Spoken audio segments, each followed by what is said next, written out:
Hello and welcome to the Transfers podcast powered by FootballTransfers.com, a new podcast where we aim to bring you news, insight and analysis on that most important of the least important things, football. I'm Duncan Castles and I'm joined this week by one of Italy's leading football journalists and broadcasters. The much travelled, prodigiously tournamented, I don't know how many World Cups and Euros he's been at, but maybe he'll tell us once I've finished the introduction. The impeccably well-connected Aurelio Capaldi. He's basically the Gary Lineker of Rai TV, except that he doesn't pick fights with the captain of Italy. Aurelio, benvenuto fratello. Grazie. Hello everybody. How are you doing and how's Germany treating you, Aurelio? Very well till now. It looks like a very nice welcome and we're enjoying it. Good. We're going to start the podcast with a brief news item, an update on where the potential sale of Joao Neves, the 19-year-old Benfica and Portugal midfielder, stands. The Transfers podcast understands that in addition to interest from the Premier League, Manchester United have already made an offer. We reported on that several weeks ago in the podcast. Arsenal also interested in the player.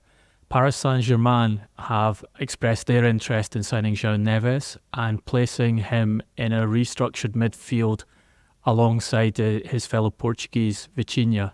Paris Saint-Germain have been looking for a new midfielder for next season. They want a very special type of midfielder because Luis Enrique likes to have a player who can play as a 6, as Vitinha does sometimes, or as an 8, but also be a playmaker. He has that in Vitinha, and if they bring Joao Neves, they'll basically have 2 of that type of player. So a good fit. The problem, of course, is whether you're able to get him out of Benfica, a club who are notorious for securing extremely high transfer fees for their players. He has a €120 million release clause in his contract. The word from Portugal is it'll probably take 100 million to sign him. And my understanding is that Paris Saint-Germain don't want to go that far. Neves recently rejected a new contract at Benfica that would have doubled his annual salary to 1 million net, which gives you an idea of how some of the costs can be saved on signing a player of his age because his basic salary is low for a player of his ability. Aurelio, have you been impressed with Joao Neves from what you've seen from him for the Portugal national team and I guess more importantly in the Champions League for Benfica? Yes, really impressed. He looks like a reliable player. He's very young, but he seems to be ready for every kind of situation. And I think he's ready for a top club.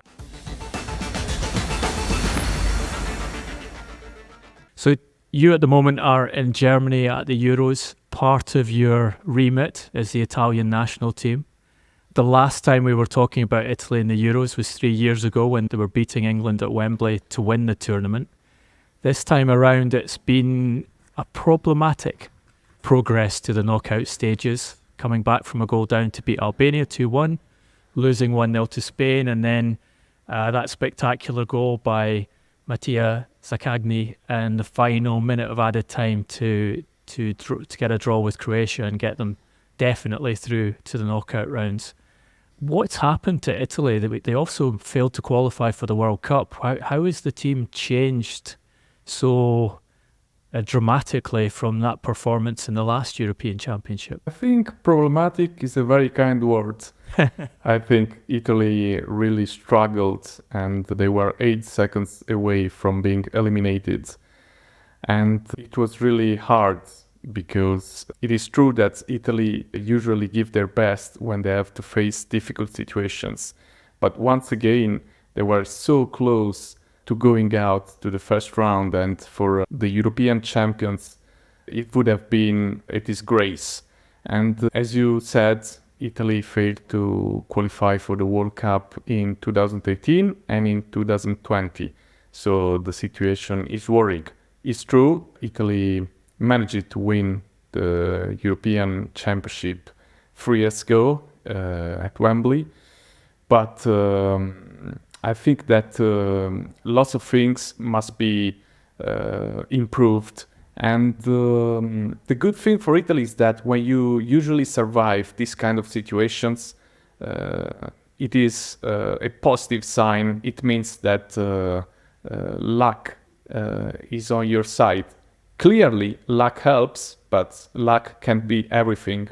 And more importantly, the kind of game that the manager, Luciano Spalletti, has on mind is proving difficult, because it is true that ideas must be clear, but you also need quality to make them work. And till now, Italy proved that they're facing some problems in midfield, but also they are lacking players with great experience, like, for example, Chiellini and Bonucci on the back. Mm-hmm. They were very important for the European victory 3 years ago. Another important player who is not in the team is Verratti. Jorginho is having some difficulty, although I think that he's still a good player and he can give more and do better. And also they seem to lack a real goal scorer. And that is a problem that Spalletti has to be able to be solving, because the real problem up front is to find a reliable goal scorer. So it seems also that Spalletti is feeling the pressure. He was very nervous after the game, though Italy qualified. And there are lots of details that must be solved. It's a paradoxical situation in Italian football, in that your club sides have been more successful in European competition than they have been for years, reaching 5 of the last 6 European finals. But you have the national team struggling. You have this debate over the Decreto Crescita, the tax breaks that were handed out to foreigners and returning Italians coming back to Serie A, which seems to have improved the club sides, but has probably had a negative effect on the national team, in that there are people saying that you have far fewer players to choose from. You also have an issue in Serie A in Italian football, in that the TV broadcast deal has been reduced in value for the next 5 years, going marginally down to basically the domestic deal for less than €1 billion a year, which is about half what the Premier League has. What's the general consensus on Italian football, and how do you see the removal of the Decreto Crescita for this coming season affecting the ability of Italian teams to act in this transfer market? Many clubs are still pushing to get the Decreto Crescita back, because of course they were happy with it, because it allowed clubs to save money on taxes, so big players could get better wages, and it would have been easier for Italian clubs to sign important players. Since 2022 it was a law for players older than 20 years and would earn more than 1 million. So many clubs were happy with that, but it doesn't exist anymore. And in 2023, clubs saved around 23 million, and now they would like the Decreto Crescita back. But at the moment, progress has not been made. It's a difficult financial situation also for the TV deal that you mentioned, and clubs are struggling to get the money they need. Also because when you want to sign very good players, you have to pay for the high wages that high quality players are demanding. So it seems to be a difficult time, though if we go back to the national side, it's also true that now Italy, after having survived that tough situation, they are on the right side of the draw as the most important rivals and dangerous rivals on the other side. They face Switzerland now, and of course, even if Switzerland appear to be consistent and strong, Italy are clearly favorites. And you talk about being on the right side of the draw. They're obviously on England's side of the draw. Is that seen as an advantage for Italy at present, the way Southgate's team are playing? I wouldn't say advantage, but for sure Spain and Germany look more dangerous at the moment. But Spalletti, for example, as I told you before, is feeling the pressure and appeared to be nervous after the game against Croatia, although qualification was there. But if he had received half of the criticism that Southgate got, he would have gone mad. There has not been a lot of critics on Spalletti in Italy, while it seems to me that Southgate is facing a tough time with critics. Let's go back to Serie A and the transfer market. Napoli owner Aurelio De Laurentiis described the TV deal with DAZN and Sky as a total defeat for Italian football. These deals will be the death of Italian football, he said. Presumably that's hyperbole on his part, but which clubs have money to spend in this market? Not many clubs in Serie A.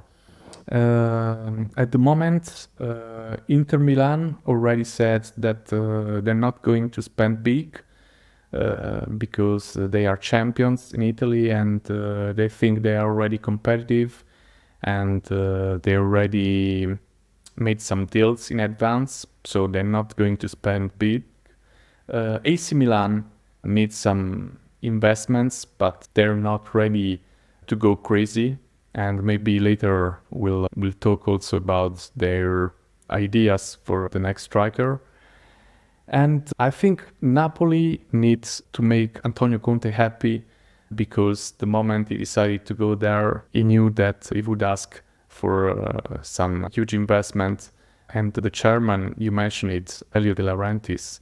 It's true that Napoli won the Scudetto 1 year ago, but it's also true that the team finished 10th this season, and people in Naples are not happy about it, clearly. 10th and 41 points behind Inter, the champions, which is quite a... You talk about keeping Antonio Conte happy. Historically, that's not been an easy task for any of the owners and directors. I agree.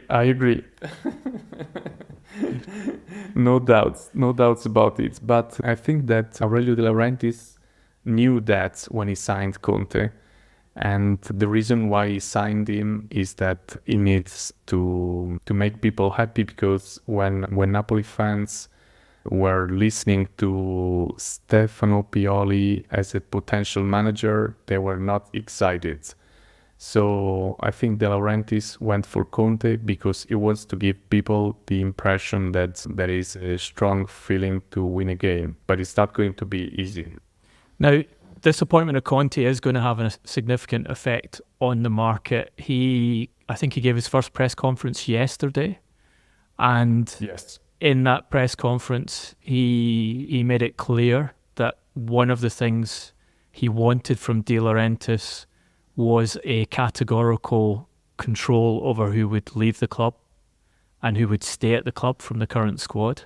And he said that he'd placed a total veto on the sale of Kvaratskhelia, who a few weeks ago in the podcast we talked about Paris Saint-Germain identifying Kvaratskhelia as a replacement for Kylian Mbappe and making an approach to the player. They also have Victor Osimhen, and they have an interest through Conte in Romelu Lukaku, a player who he's managed to get the best out of a couple of times in his career. Do you see this addition of Conte resulting in not just Kvaratskhelia staying at Napoli, but a big player like Romelu Lukaku coming in to join him in the squad and solving a problem for Chelsea in that they're trying to get Lukaku's wages off their books this summer? Yes, I think so. I think that the most probable destination for Romelu Lukaku is Napoli, because Antonio Conte wants him. They have a very good relationship. And talking about Osimhen, when Conte signed for Napoli, he already knew Osimhen would go. De Laurentiis immediately said to him that Osimhen had already it had already been arranged that he would leave Napoli, so he couldn't count on him. And Conte immediately asked for Lukaku. And talking about Kvaratskhelia, Antonio Conte said he wants to keep him and he wants to have control on the markets. And so he said Kvaratskhelia is not leaving, he's staying. But last night, when Kvaratskhelia was asked about Napoli, he said, I want to finish the Euro tournament and then think of my future. I have a lot of respect for Conte, but I will decide after the tournament. The thing is that both De Laurentiis and Conte, they don't think Kvaratskhelia and his agent, mainly his agent, that they have to decide. They simply say, you have a contract, you're going to respect it. So I think Conte will work on the player's mind to persuade him to stay without hesitation, and De Laurentiis is fighting Kvaratskhelia agent because he already said he's not going to decide the player's future. He's under contract, he's staying at Napoli. Seeing it from Napoli's point of view, there is no doubt Kvaratskhelia is staying in Napoli. Okay, let's move across to Bologna. You mentioned striking targets for Milan. Bologna have Joshua Zirkzee there, who has attracted interest and an approach from Manchester United because he has a €40 million release clause in his contract. He is also wanted, I understand, by Milan, and there could also be an approach from Juventus, as Juventus have hired coach who got them into the Champions League this season, Thiago Motta, as their new coach. Tell us about Zirkzee and his qualities. He's quite a distinctive, unusual centre forward, and whether you think he is an appropriate choice for Manchester United as competition and a potential foil for Rasmus Højlund in their attack. I think that potentially is a good signing because it's different from Højlund, so I think the two could play together. I don't think it's so easy for Manchester United to get him. I know that Zirkzee was really close with AC Milan. It was almost done because AC Milan were ready to pay 40 million clause, and the agreement with the player was there, 5 years contract till June 2029 and 5 million net wages. And the player was happy with that. The problem was with his agents. So AC Milan make it clear that they don't want to pay the big commission that his agent is asking for. That's been reported to be €15 million. Is that correct? Yes, correct. And AC Milan are determined not to pay that sum of money to Zirkzee's agent, and that's why the deal has not been completed. Talking about Juventus, of course, they're interested because Thiago Motta is the new manager of Juve, and he would love to have Zirkzee again with him, but they're not favorites for this race. And Manchester United are there, and mainly they talked to the agents, more to the agents than to Bologna. And the agent's Kia Jarabshin, yes? Yes, exactly. Who is notorious for securing high commissions on these kind of deals where he has a release clause and a player in demand. Tell us about... He was also talking to Juve for Douglas Luiz, so of course Juve tried to find out more. But as I said before, the reason why Zirkzee is not an AC Milan player is the commission of his agent. And as a striker, how is he as a player? He's not a top scorer of a top club, in my opinion. If you expect 30 goals, 35 goals, I don't think he's the right man. But he's an intelligent player. He scored 12 goals and made 7 assists. Reads the game well. As I said, in my opinion, he would play well together with Højlund because they are different. He has a good first touch, and I think he's a useful player, but not a top goal scorer. And let's talk about a Manchester United player, or at least employee, Mason Greenwood, who United are looking to sell this summer. They put him on loan at Getafe last season in an interesting contractual structure where Getafe are due a percentage of the transfer fee as a reward for basically rehabilitating his career in Spain. Several Italian clubs have looked at that deal. Which clubs are interested in Greenwood, and do you think they are likely to secure the player? I think Lazio, Napoli, and also Juve inquired for him because he's seen a talent who can be given another chance. But I think that the Zerbi likes him a lot, and the Zerbi will coach Marseille. So I wouldn't be surprised if he went to Marseille. You mentioned Roberto De Zerbi, the Italian coach who impressed so much at Brighton to start with and was a candidate for the Chelsea job, which went to another Italian coach, Enzo Maresca, in the end. Maresca has a very limited career in Italian football. He was hired by Serie B Parma in 2021 and dismissed by them after 14 games, in which he'd won just 4 matches. What was the reaction in Italy when Maresca was appointed as Chelsea coach? It was a reaction of surprise because in Italy, Maresca had been seen at Parma with the results, you mentioned it. Then, of course, people knew about his work with Guardiola at Manchester City, and also the promotion with Leicester, of course, was something that impressed many people, but being appointed as the new Chelsea manager was a surprise. He's 44 years and I think it's a big chance for him.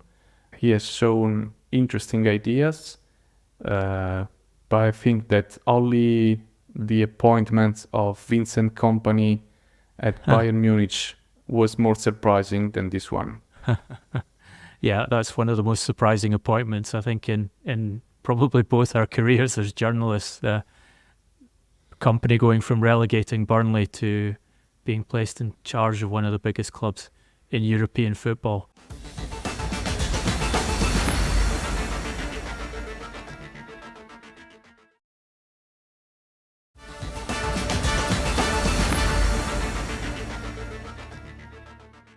An interesting approach from one of the ownership groups in Serie A in recent weeks to purchase a Premier League club in Everton. This is the Friedkin group with Dan and Ryan Friedkin, the principal leaders of the group on the football side, who own AS Roma at present. They have entered into an exclusivity agreement with Farhad Mashiri to purchase his majority 94% shareholding in the club. They have also provided around 200 million of loans to pay off some of the huge number of loans that Everton are encumbered with at present, and to allow them to progress towards buying Everton Football Club. I think this came as a surprise to people in England that the Friedkins wanted to purchase Everton. What lessons can Everton fans learn about the Friedkins' stewardship of football clubs from how they've handled Roma, which they bought in 2020, I think, for an estimated $700 million? I think that the Friedkin at Roma still don't have a clear project. The CEO of the club, Linas Lukaku, said they are not going to sell Roma, although the interest for Everton is clear and public. And the thing is that the fans in Roma would love to learn about their project, but they still haven't realized fully what they want to do, because Europa League is not enough for Roma fans. They were dreaming of Champions League. The manager Daniele De Rossi extended his contract till 2027, but which players are they going to sign? Which project do they want to do? It's still unclear, and that's why Roma fans were also very surprised with the news that they want to buy another club, an important club like Everton. Have there been protests from the Roma fans? Not specifically on the Everton interest, but they look worried for the future because they would love to read and learn about new important signings, but it is not happening. Roma have only extended the contract to De Rossi, as I said before, and they have hired a new sporting director, a young French sporting director from Nice, and that's all they know. They're still waiting for big news, but everybody knows that you can't do like last year when Friedkins signed or loaned Lukaku the last day only because Jose Mourinho phoned him and persuaded him to come. So the thing is that they don't seem to have clear ideas, and Roma fans look worried. They were regular Champions League qualifiers before the Friedkins bought them from another American ownership group. They finished 6th 3 years running. They seem to be very good at making populist moves, like hiring Jose Mourinho, signing Paulo Dybala, signing Lukaku, as you mentioned, right at the end of the transfer window. Friedkin likes to fly these signings over himself. He has a pilot's license, and he flew Mourinho and Lukaku to Rome, I believe, to complete the contracts. When they sacked Jose Mourinho, they went for another populist move and putting club legend Daniele De Rossi in as coach. But they have actually failed to deliver on their targets. They were supposed to build a new stadium for the club.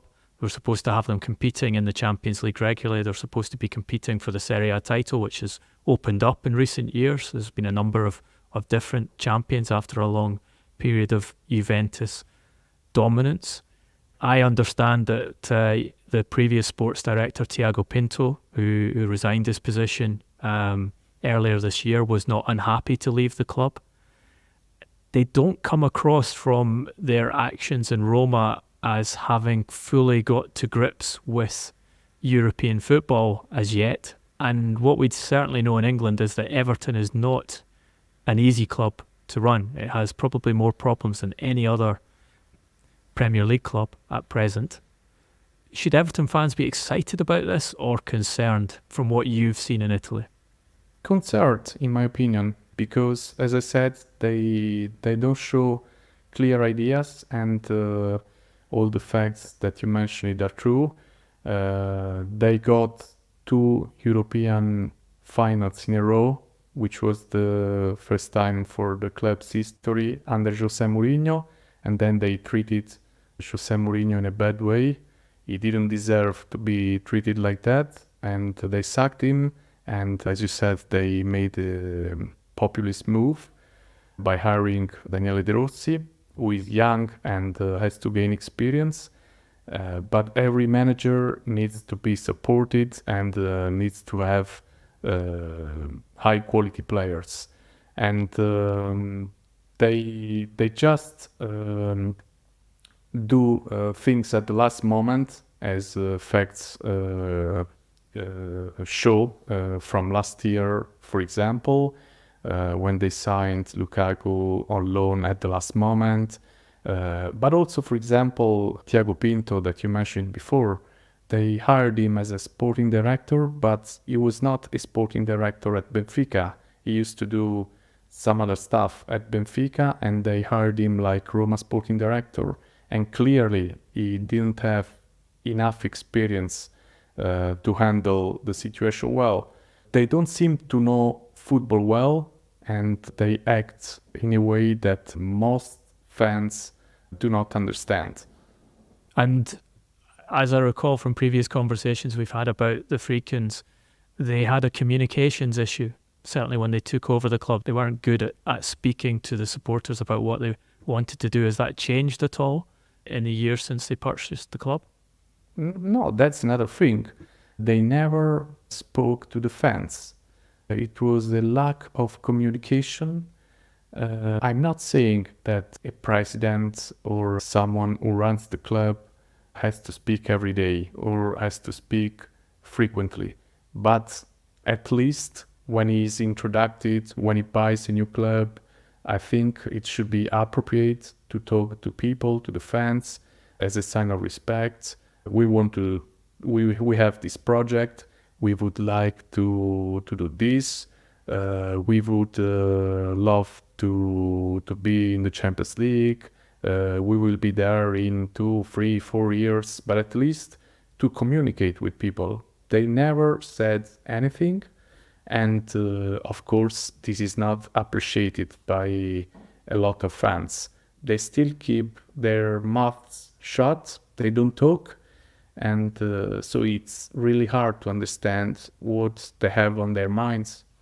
Following the Glazer example in Roma. You mentioned Douglas Luiz briefly earlier. We should talk about that quickly, the deal that Juventus are have in place to take Douglas Luiz from Aston Villa for 50 million euros, with 2 other players going in Aston Villa's direction, a young English midfielder Samuel Ealing Jr. and an Argentinian defensive midfielder Enzo Baranecchia. That's supposed to be 22 million euros worth of deals going the other direction. That looks a little bit like one of those infamous Plus Valenza deals that Juventus got themselves into trouble for in the past. Are those fees justifiable for Ealing Jr. and Baranecchia? Are Villa going to get good players from them, or is this just a solution to their financial fair play problems in getting Douglas Luiz to Juventus for a high sticker price? I think that we still don't know well the potential of these 2 players. Ealing Jr. in particular showed some interesting things, but he didn't have a lot of opportunities to show his value. That's another reason to think that the sums of money we're talking about are exaggerated. And presumably Juventus are being careful in this, given the problems they've had in the past. Yes, for sure. But they needed a big player in midfield, and Luiz is. So they were interested in doing this business, and Aston Villa also was for their problems. Let's wrap up with the hero and villain section. I'll start by choosing a villain, which I'm intrigued to hear your response to. And I think it's a villain of the Euros, and it's going to be the tailors, Armani, for the suit jacket that they've made Luciano Spalletti wear. What's going on there, Aurelio? It's not the epitome of Italian sartorial elegance. The curious thing is that before the game against Spain, Luciano Spalletti said, we are being dressed by Giorgio Armani, but we are also ready to have our dresses dirty if it is needed by the challenge of the pitch. And the next day, when Spain won the game and dominated the game, I remember that a Spanish paper made a headline, España se viste de Armani.